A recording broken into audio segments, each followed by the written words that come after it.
dork. You're a dork. You're over here jamming. Yeah. What is up, everybody? Bom, bom. You're killing me. You're killing me, Smalls. I know. Welcome back to Memory Lane. This is episode 12. As we go back through some key dates from the calendar, look back at some classic games from recently. We've gone back as far as 1991 for some stuff, but we're doing a little bit more recent stuff.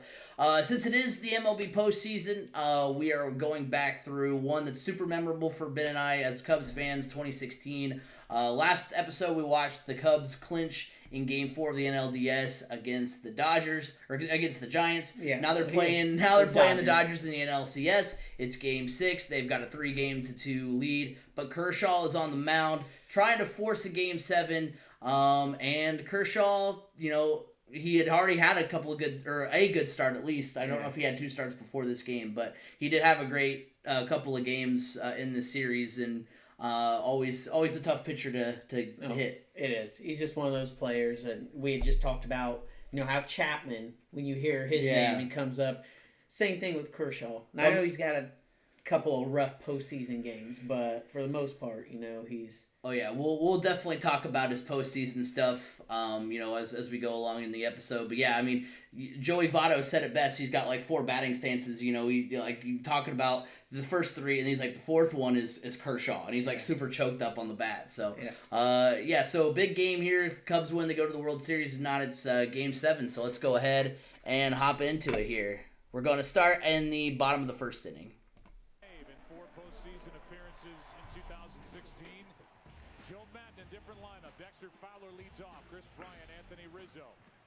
Let's try and do a quick count how many people are still with the team. Well, and look at all those numbers of guys who are under 200 batting average, or right around or under 240 even. I mean, doesn't make you too super confident about Kershaw. Now there you go. He's 2-0 with a 3.72 ERA over 19 1/3 innings. He got lit up a couple times. Like he'll be very hot and cold in the postseason, where he'll have a good start, then he'll have a bad start, then he'll have a good start, then he'll have a bad start. My theory is, what I was going to get into, what I was mentioning in the intro. Yeah. So I think now, Clayton Kershaw, I don't know. I mean, he's like 32, 33 years old, so he's kind of inching closer to the back 9 of his career. I think because Clayton Kershaw, I mean, if you look at his nice dude, that corner is so crazy. Josh Reddick, who later then becomes a member of the 2017 Astros. Yep. But that's what I was going to bring up, the fact that the Astros in Game 5, now it was never confirmed that they cheated in Game 5 against the Dodgers, but that was the start that Kershaw had. And there's been kind of, mixed feelings on whether or not the Astros cheated. I mean, we know they cheated during the regular season. Yeah. I have a hard time believing they stopped cheating once the postseason came around. And you look at that game, Kershaw gets rocked, and you kind of wonder if that game goes differently, because his 2 other games in that series were pretty solid. His 2 other appearances. If he, doesn't get rocked in that game, does his postseason, postseason numbers, his postseason career start to, trend the other direction? Right. Like in a positive direction. Because, he's kind of equated to a lot of the times of Peyton Manning before he won the Super Bowl. You're awesome in the regular. Yeah. You're amazing, and then when you get to the postseason, it's just kind of, hit or miss.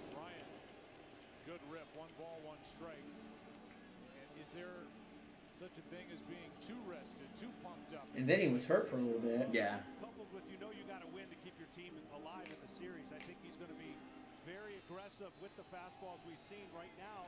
I wonder, how old is he? 32, I believe. My turn. Yeah. Well, because I know we brought up fantasy a lot during the recording, our recording sessions today, but I was like, I know I have Kershaw and Scherzer on one of my fantasy teams, and so I'm kind of wondering if I should keep Kershaw and maybe get rid of Scherzer, because one's younger, can he kind of replace him? Yeah, 32.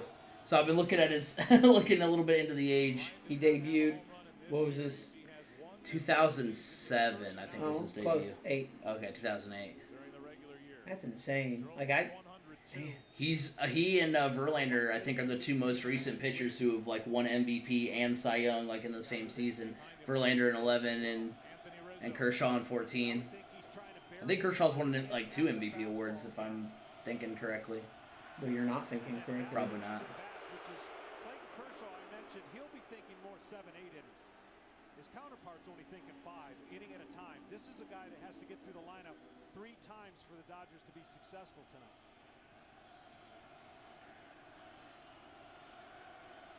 Now, was their closer, was it Baez? No, their closer's Kenley Jansen. Oh, dang it. Yeah. I miss Dexter Fowler. Yeah, and then he goes right to the Cardinals. Yeah. I remember I was at 1070 The Fan when this game was going on, and I was very cautiously optimistic because, again, like we talked about with it being a Kershaw start, you know, don't really want to see Clayton Kershaw, but I mean, at least you had a 3-2 lead in the series. If anything, you know, happens, you don't have to play Kershaw in Game 7. I can't remember if there was any other pitchers that really scared me. I think Rich Hill was on this team.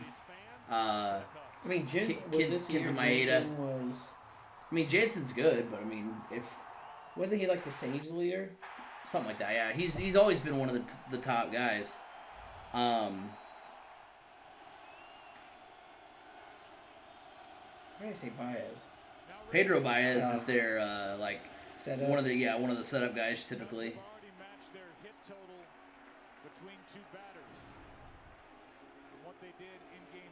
Yeah. Yeah, Kershaw, that first start that he had was pretty electric.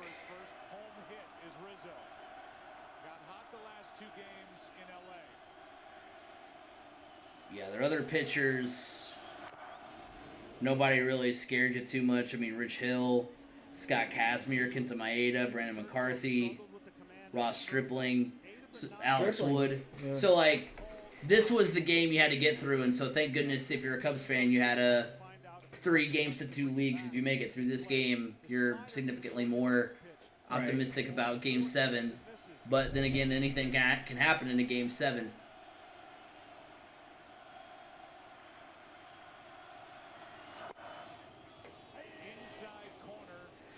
Now, I remember I talked about being at work. I annoyed one of the guys at work because later on in this game, the Cubs have a 3-0 lead in the 6th inning. And I was like, well, remember the last time the Cubs had a 3-0 lead at home in the NLCS Game 6, which was the Bartman play. And Alu. Yeah.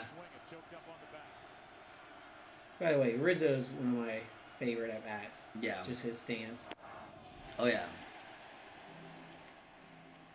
He's fun to watch, even if he's not hitting well. Even if he's kind of slumping, he's fun to watch. Yeah. What team drafted him? What's up? What team drafted him? Padres. Nice. Yeah. He's been on the Padres. I think he was in the Red Sox system for a minute. Yeah. He's kind of traveled with Theo Epstein. Because Theo was, I think, in the front office of the Padres when he got drafted. I didn't know that. I knew Red Sox, obviously. He was. Around the infield, it's Turner, Seager, Utley, and Gonzalez, Grandal. Trying to guide Kershaw through this game. Defense has sprung a leak the last 2 Had a couple players that switched teams. Yeah. Quite a bit. Tolles, you haven't heard a lot from. Reddick went to the Astros. Aegon kind of just fell off the face of the earth. Nice. Oh, God. Totally forgot that.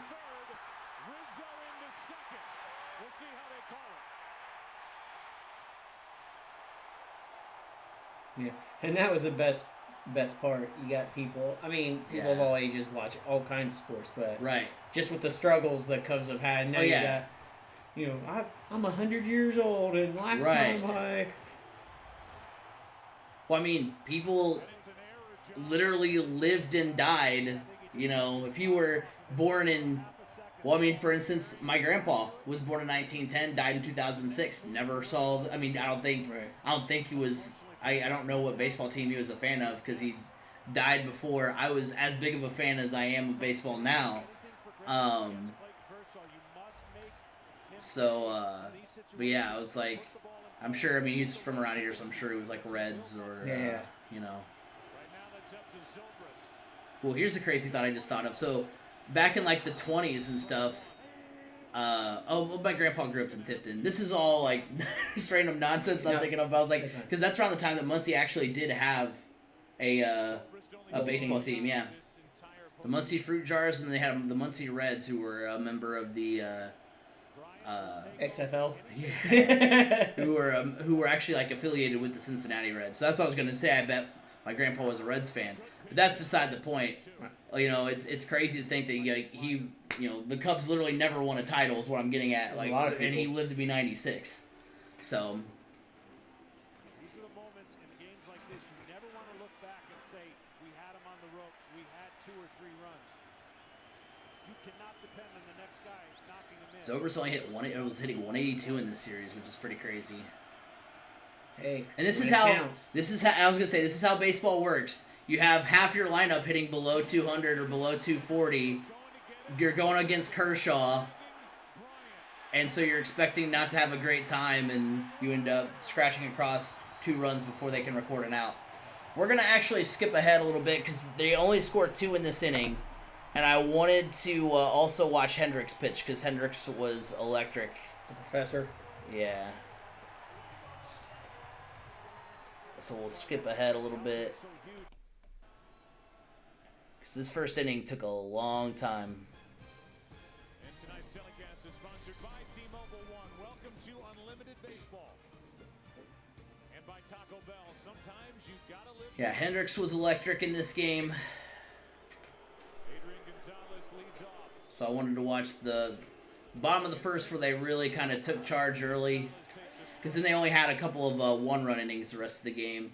They scored 1 in the bottom of the second to be up 3-0. It was 3-0 for a while. Then they tagged on, like, I think, a run in the 5th and 7th to be up 5-0. He loves hitting here. 0-1 pitch. Out in front of a changeup. Yeah, Agon kind of fell off the face of the earth after, his career kind of tailed off. Chase Utley obviously is retired. Corey Seager's still there. Justin Turner's still there. Jock Peterson's still there. Now on my fantasy team, Grant Grandal's on the White Sox now. In his first at bat, 2nd inning in game 2, and it was the only run of the night. He reminds me of Maddox. Yeah. A lot of people have made that comparison because he doesn't really strike using opposing. Yeah, well, he doesn't really. Like, he's not going to beat you with, fastball. He's going to beat you with the sinker and, change up. Yeah, he's going to just be painfully accurate with every pitch.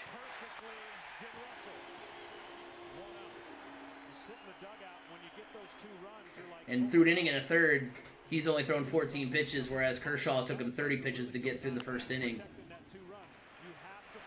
And Hendricks has had a complete game where he's... he's not thrown 100 pitches. I think that was last year where he threw like 86 pitches in a complete game shutout.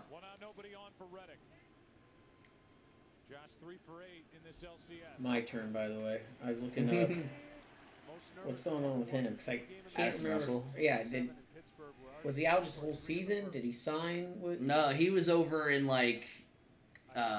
Over like overseas. Yeah. Yeah, current team, Kawoom Heroes. Yeah. Interesting. Yeah. I like when you look it up on Google first thing. What happened to Addison Russell? What happened to Addison Russell? Well, had some off the field issues to say the least, and is no longer with the Cubs. Just pops out of his glove. Knock it down. If it even goes off his chest and goes straight down and not in his glove, he's got a better chance of picking it up that way. Javier Baez is the better version of Starlin Castro, where he's fun to watch. Literally, he'll make a great defensive play, and then the next play something like that'll happen. Where every player has mistakes. Right. It's not like they're robots and they can make the perfect play every time. But although Starlin Castro is one of my favorite players. yeah, okay. So 2 things. One, Starlin Castro should have got a ring, a World Series ring, because remember the Colts did that with Edgerrin James, where Edgerrin James, like, his last year with the Colts was the year before they won the Super Bowl, and like Starlin Castro played for the Cubs in 2015, leaves to goes away in the trade to the Yankees, in a trade to the Yankees. I think he should have got a ring because he stuck through the hard times with the Cubs, and then also he was like a free agent, and I was like, oh man, I would love to see the Cubs sign Starlin Castro to like a 1-year, 2-year deal. Yeah. And bring him back. Get Dexter Fowler back too. Get the 2015 Cubs back. Why is Madden now in the dugout? Yeah. Why is Madden the pitching coach? Yeah. The bat boy. Yeah. I don't care. Just get him back on the field.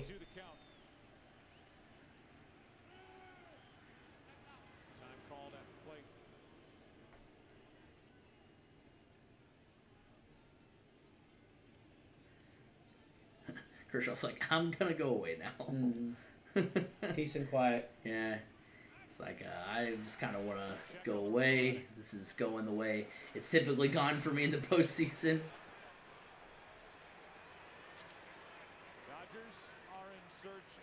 What I like about Rizzo, he's got a good sense of humor. I know when this whole COVID thing started and then baseball kicked in, and he would always have hand sanitizer at first base, giving it to... Yeah. Yeah, and see, that's how Hendricks strikes you out. It's not with a 95-mile-an-hour fastball. He's going to just slice and dice you with all the off-speed pitches. 89. All right, game. I understand it's a fastball that time, but not a fastball when you compare it to some of the other pitchers. Not Chapman like we watched in the last episode.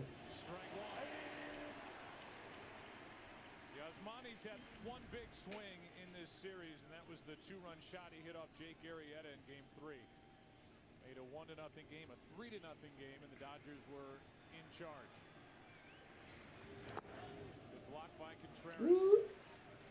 And the Cubs had that stretch. I think it was Game 2 through Game 4, like Games 2, 3, and 4, where they didn't hit very well at all because they won Game 1 off that Montero grand slam.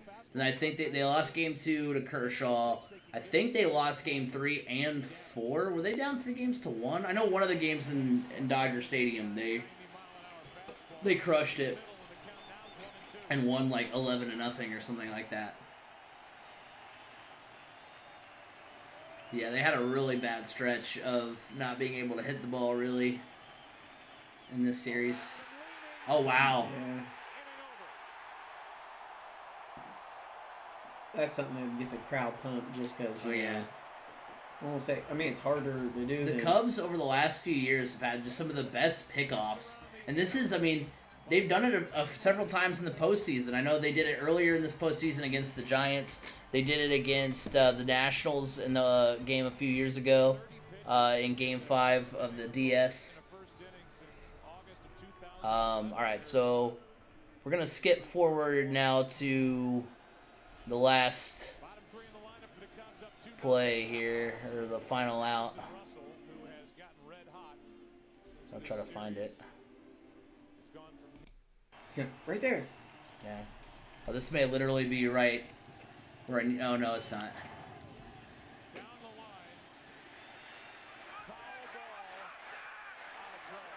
What does that remind you of? Yeah. No. Not again. Yeah. I did tell you that story, right? Wow. How I talked my college history teacher into letting the whole class out early to watch that game. Oh, no. And then when that happened, the next day I was like, well, thanks a lot.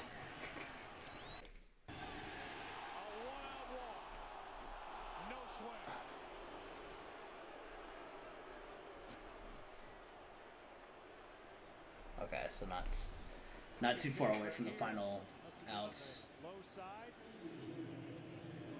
Two things could have happened. Pitch down, did he go? You see the movement on that? Yeah.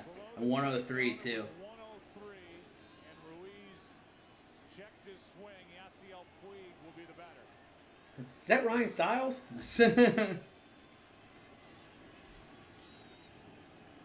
Little, for those of you who don't know, Whose Line Is Anyway? Never Great heard of show. it. Just kidding. Just kidding. Nice.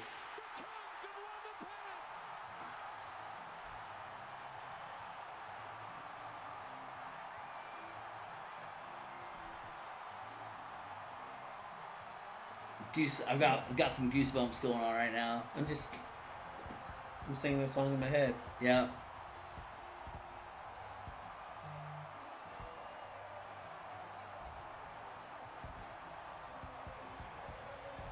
There she is again. Yeah. Insane. Not sure what the guy above her is doing, but Yeah. So that puts the Cubs in the World Series.